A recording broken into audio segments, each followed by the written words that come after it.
Greetings, YouTube lovers. Welcome to the first video of 2016. Hopefully everybody had a good Christmas and a good New Year. For me, it was just another month of anxiety. But first, let me hook you in with this video. I am going to do a online psychological test that I'm going to video for you. You can watch. I'll get to that in a second. Anyways, so for me, December, it seems like that's when my anxiety really flares up. And I can always tell when it's going to get bad because my feet start to sweat. And I have to change my socks periodically throughout the day. And from there, my hands start getting tingly and my face and scalp will get numb. And I get like a lot of nervous energy where I gotta shake my foot and or leg. So I can never seem to be content in the moment, and with me a lot of the anxiety is always months out. Like I worried about renewing the tags on my car. I'm worried about getting a driver's license. I'm worried about taxes. There's a lot of things that I shouldn't be worried about because I've done this over and over again. There's no reason for me to worry, but I still worry about it. And those are months out. And the moment once I get done with all that stuff, then I'll be worrying about things in the future regarding something else, or something else will come up. But so that's kind of where I'm at. Plus I was running low on Klonopin, so I either wasn't taking it because I was running so low, or I was like, cutting it, breaking it up in half. But anyways, luckily I got the Klonopin refilled last week, so that seems to help a little bit. But I've still had a lot of insomnia. I can be dead tired throughout the day, and then 11 o'clock comes around, 11 o'clock at night, and I'm wide awake. And so that's where that is. This is going to be one of those videos, there's going to be something I want to say and I'm just going to forget.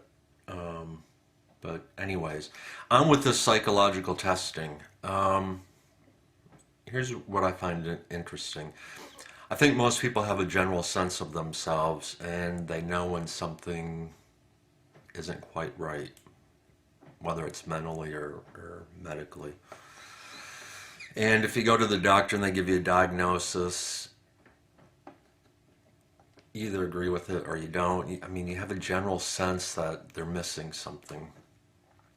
And luckily in the medical field, if a doctor suspects something, they can run a test and confirm or rule out their diagnosis. It's not so much like that in the mental health field.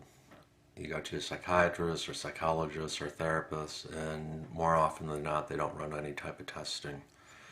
So their diagnosis tends to be very subjective, or what their opinion is.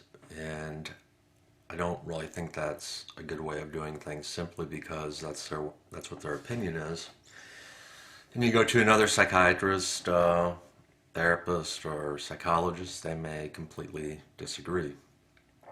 And there are diagnostic tests out there that can be given and often aren't. And while a test cannot be 100% relied upon, it can give a picture of what may be taking place, and it can help support a diagnosis or rule it out, and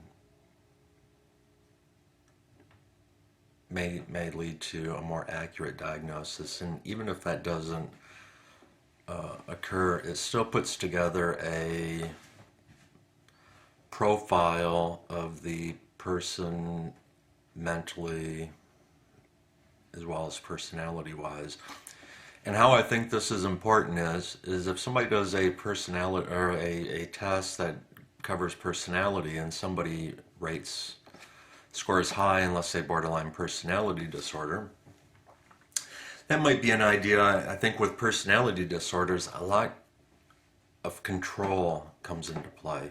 Um, so if somebody rates high in borderline personality disorder or one of the other personality disorders, it might give some insight to the therapist or psychiatrist or psychologist and how that person needs to be related to, or what might be more effective.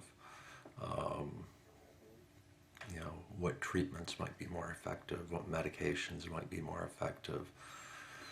And it's something to measure. And I think that's good because a psychiatrist, psychologist, or therapist, they're only with you for a limited period of time. So um, they don't get to see how a person acts daily. So, anyways, on with this testing. I did this a couple years ago, and I thought I had deleted the scores, but actually they were still on my computer. I did it like in 2013, 2014, and so I decided, well, since I still have the answers, I'll do some comparisons and see what happens. And I'm not trying to diagnose myself with anything. I'm just looking at the percentages. The only thing I've ever been officially diagnosed with is major depression, borderline personality disorder, and generalized anxiety disorder. And out of all the psychiatrists, psychologists, therapists that I've seen, there are only two that have run any type of diagnostic testing. And I've probably seen, I don't know, how many psychiatrists, I don't know, more than a few. And so anyways, I'm going to do that. You'll get to watch me taking the test. I'll tell you how I answer the questions and how I think about things, and then we'll do the comparison. Here's how I do this. I can't answer questions in a general sense where my kids and people in general are a part of the test because they're so drastic. So I have to kind of take my kids out of the equation. I'm just looking at people in general. And here's why I do that, because if there was a question like, I'm a caretaker or something, or I live to take care of people. Well, with my kids, that would be yes. With other people, I don't care about them. So the answer would be no. So they're so opposite of one another. I don't feel neutral really answers it. So, and you'll see that. And the other thing, questions that are really difficult for me to answer are things that deal with like image or appearance, simply because, well, I'll get to that. You'll see how I answer the questions and see my thought process with those. And so what this is going to do is it's going to measure like 10 personality disorders, and I'm kind of looking at them in a broad sense. So if you look at like cluster A personality disorders, which are going to be more of your odd personality disorders like schizoid, is one, paranoid personality would be another. And then your cluster B personality disorders like borderline, antisocial, narcissistic, histrionic. Those are going to be more of your emotional based personality disorders. And then things like OCD and dependent and avoidant are going to be cluster C personality disorders that are going to be more of your anxiety related disorders. So if I see a score go up in, let's say for avoidant, which would be a cluster C, or anxiety, I'm not saying that I have avoidant. I'm looking at it in the sense that, well, I see an increase here, so maybe there's some avoidant traits taking place, but maybe that's indicating that my anxiety is really high. If I see antisocial go up a little bit, I think all people with borderline personality disorder are going to rate a little bit higher in the antisocial characteristics, even though they're not, even though they don't have antisocial personality disorder, but I think they'll still rate high. Um, what that may indicate, if it goes up, is that I was extremely angry during that period of time. Um, so that's kind of how I'm looking at it. I'm not trying to diagnose myself with anything. I'm just looking at the percentages, and maybe something is there, maybe something isn't. You can decide. But anybody can do these online. They should be taken with a grain of salt. Don't try to diagnose yourself. But if you think something's wrong, go see a psychiatrist or psychologist, therapist. Let them diagnose you. So, anyways, that's it for now. You're gonna watch me take the test. After that, we'll do some comparisons, and hopefully, I will be able to articulate what's in my mind, and I'll be able to articulate that and get it out of my mouth. But probably not. So, but I'll do my best. So that's that. Now on with the personality test. Okay, so here's the personality disorder test that I was talking about. We're going to give this a try. Wish there was an easier way to do this. Hopefully it will turn out. So, we'll see. Gender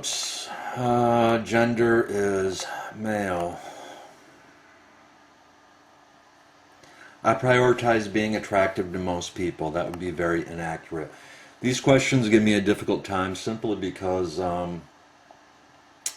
if I saw myself as an attractive person, that would rate very high with me. I would rate it as very accurate. But since I don't see myself as attractive, I don't put in any effort. I would be interested in working in a scientific lab. I'm going to put neutral. People have told me I'm too easygoing. I'm going to put more inaccurate. I would be interested in writing a song. Very accurate. Let's see here. Image is important to me. I'm going to put more inaccurate simply because, again, it goes with if I saw myself as an attractive person, that would rate very high, but I don't see myself as an attractive person, so it's more inaccurate than not. The most important thing for me is pushing beyond the boundaries of convention. Yeah. I'm going to say more accurate, and I think that intimidates people. I think I see society as I don't know. It just feels to be a more accurate answer for me. I follow a schedule. That would be more accurate. Humble is a good description of me. I think that would be more accurate. I don't prioritize exploring my limits. That would be very accurate. There is nothing more important to me than doing things for others. That would be very inaccurate. I would be interested in developing a new medical treatment or procedure. That would be very inaccurate. I am very laid back. That would be more inaccurate.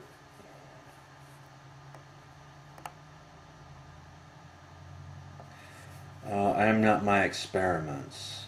I am not my experiments. Very accurate. I don't prioritize structure. I'd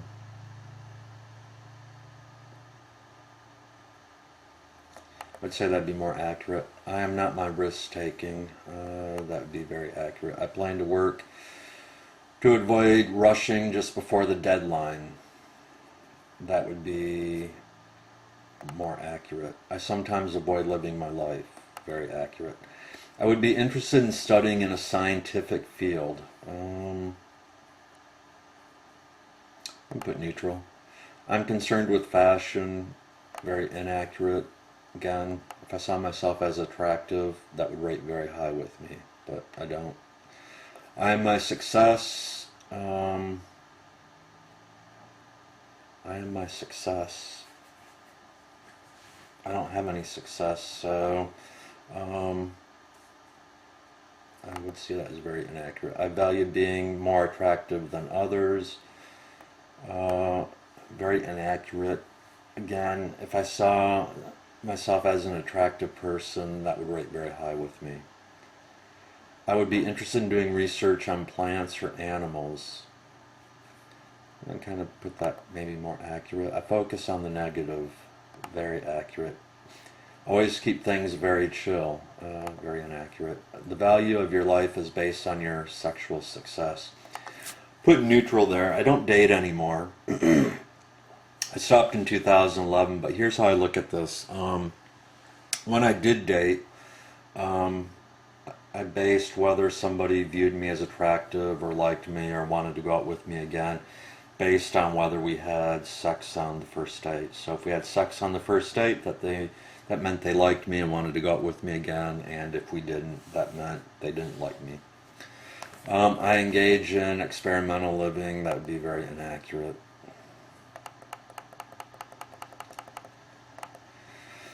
My life's work is testing the limits of what's possible. Very inaccurate. I put a lot of effort into how I look. Very inaccurate. Again, it goes to if I saw myself as attractive, that would rate very high with me.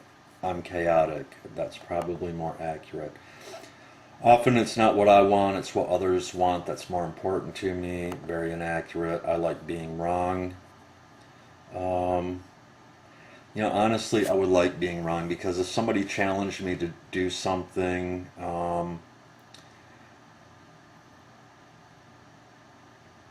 I fail.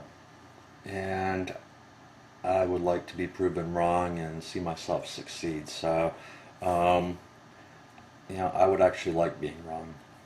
Um, Maybe I'm looking at that question wrong. But I think it's important that people think that I'm awesome. That would be inaccurate. And that's one of those things that, again, if I saw myself as attractive, that would rate really high with me. The way I am anymore, I don't give a shit. I'm very mellow. That would be more inaccurate. I'm almost always on time. Very accurate. I'm very punctual. I can't stand people who are late and keep me waiting. I take risks. I'm going to put neutral for that, simply because I have posted my poetry online. I have done these YouTube videos. So, you know what? I'm going to actually do more accurate than not.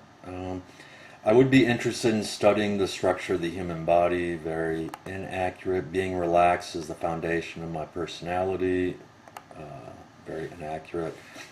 I believe that life is about organization, and without it, life is a mess. I tend that to be more true than not. It is important to me to serve others. Very inaccurate. And again, I can't separate people from my kids. It's one or the other. So, in terms of people, it's very inaccurate. If I was basing this on my kids, it'd be very accurate. But I'm basing this on people in general. I would be interested in doing designing artwork for magazines. That would be more accurate than not. I would be interested in a career where I played a musical instrument. Very accurate. Being devotedly considerate of others is my primary value. Very inaccurate. I value social status. Inaccurate.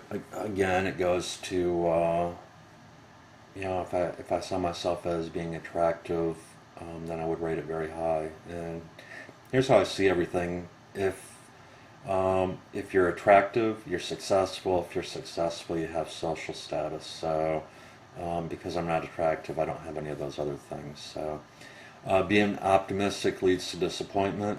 Very accurate. And this is what I'm getting at, that one question where I like being wrong. I see it being optimistic leads to disappointment. I would like to be wrong in that.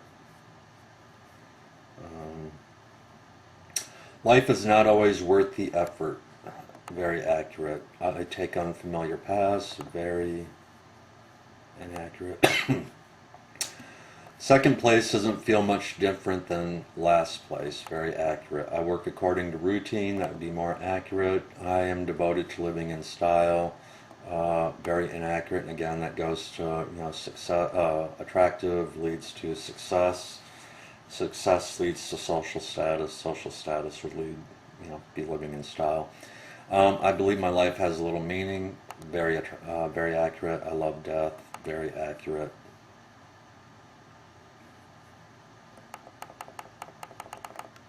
I don't prioritize getting up every morning. That would be accurate. Non-superficial would be a good description of me.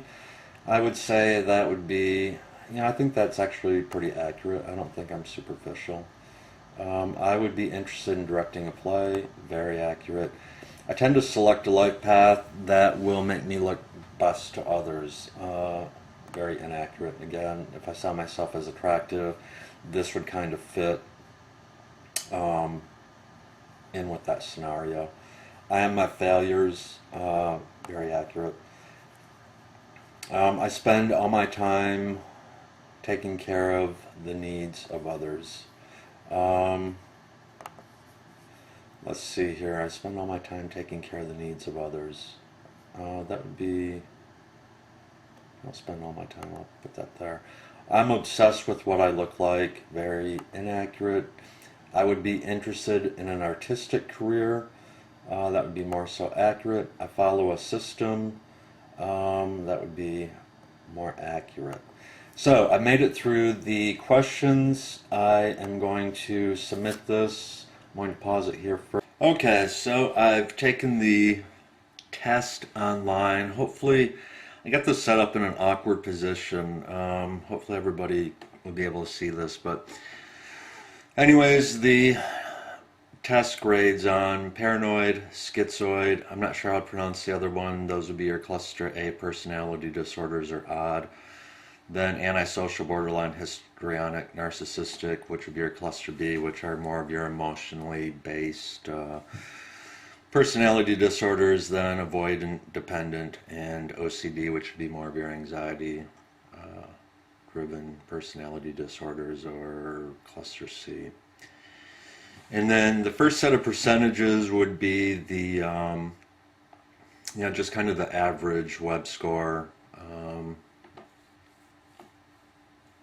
that or your base score, something just to compare your answers to.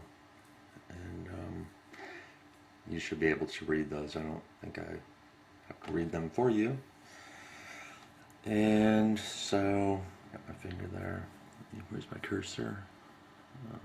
There. So the first time I took this was in 2013, and those are the results there. Paranoid, my score for that was 66.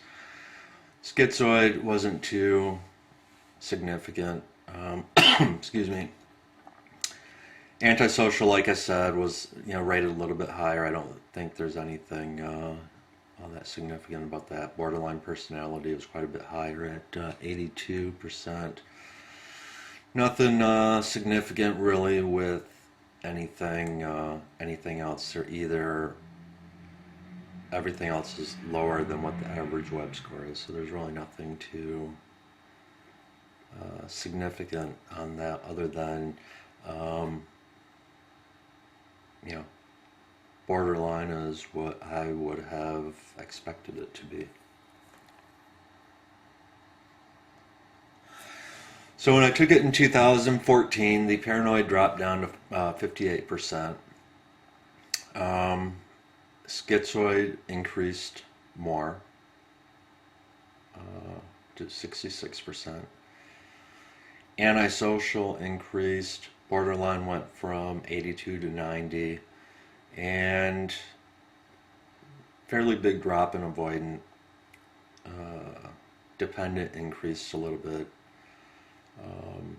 And there was a decrease in the OCD.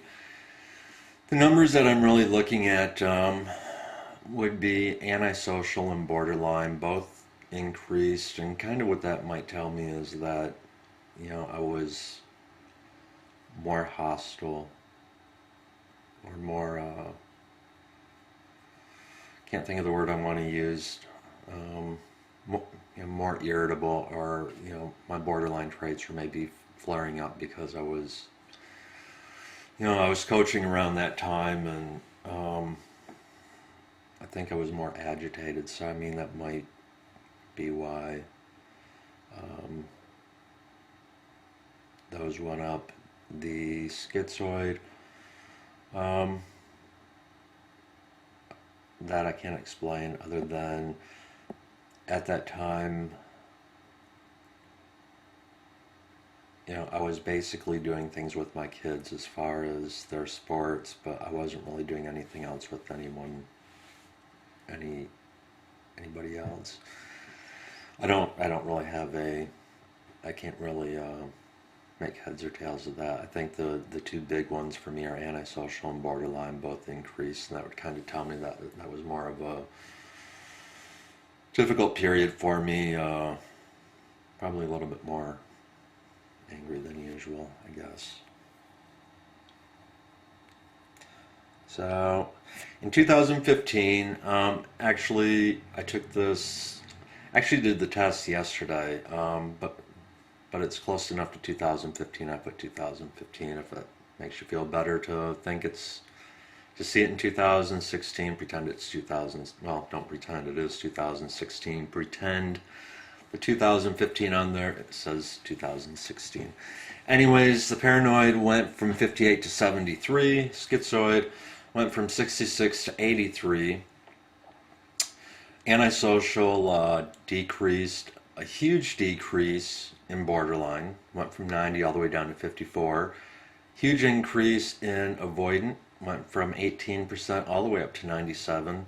Dependent went up to 77, and OCD was at 42. And so what this is telling me is what I think is significant here would be the paranoid, the schizoid. That third one there, which I don't know how to pronounce, I think that's pretty much irrelevant. Antisocial, I don't even put a whole lot of emphasis on that, simply because I think that's all in the same general percentage. So I think that's just pretty much status quo. Borderline, I think, is a good indicator of something. Histrionic, narcissistic, irrelevant. Avoidant, huge indicator, in my opinion, of something. Dependent, also, and OCD, not so much. So these would be the ones that we're looking at: the paranoid, the schizoid, borderline, avoidant, and dependent. And as I said in the beginning of the video, just because avoidant is really high, I'm not trying to diagnose myself and say that I have avoidant personality disorder, but avoidant is an anxiety-related disorder. So what that is indicating to me is that anxiety could be really high, and that I may have some traits of avoidant without actually having the disorder. So I think the main two important categories to look at are 8 and 9, the avoidant and dependent, which have really increased. More so with the avoidant. Both are anxiety-related personality disorders. And I think those two are playing an impact on the schizoid and on borderline. And how I mean that is because my anxiety is so high, that has made me more reclusive, has created more pressure on me. My major depression has actually has increased. I want to say increased. It's worse in the sense of hopelessness. And so, because the avoidant and dependent have increased, that's giving off a false appearance that I may have schizoid and not borderline. When how I would look at this is that schizoid percentage there is really somewhat misleading, and so is the borderline.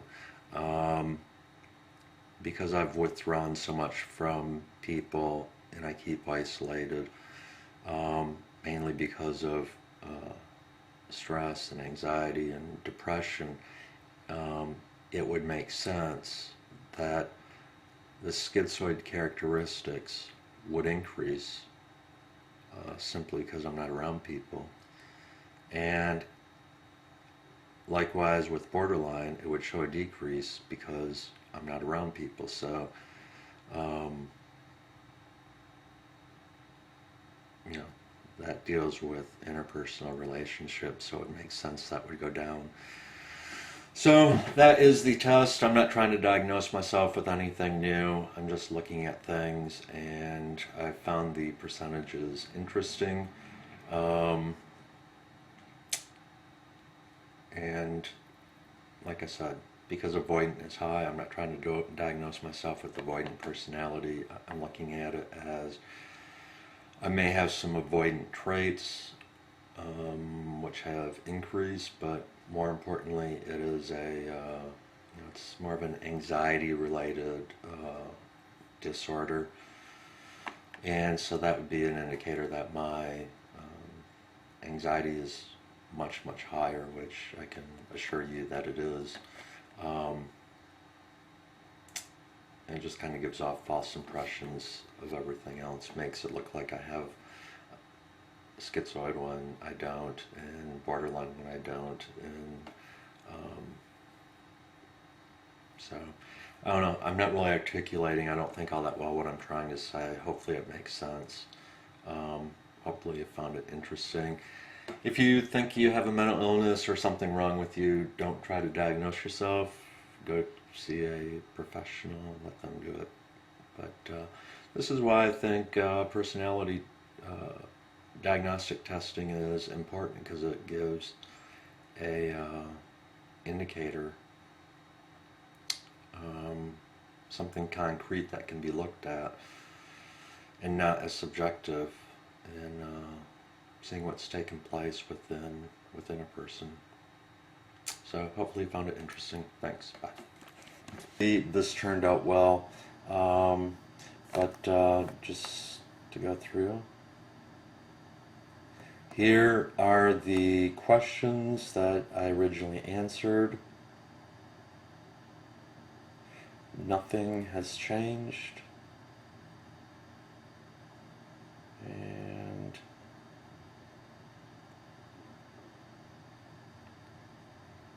there we go.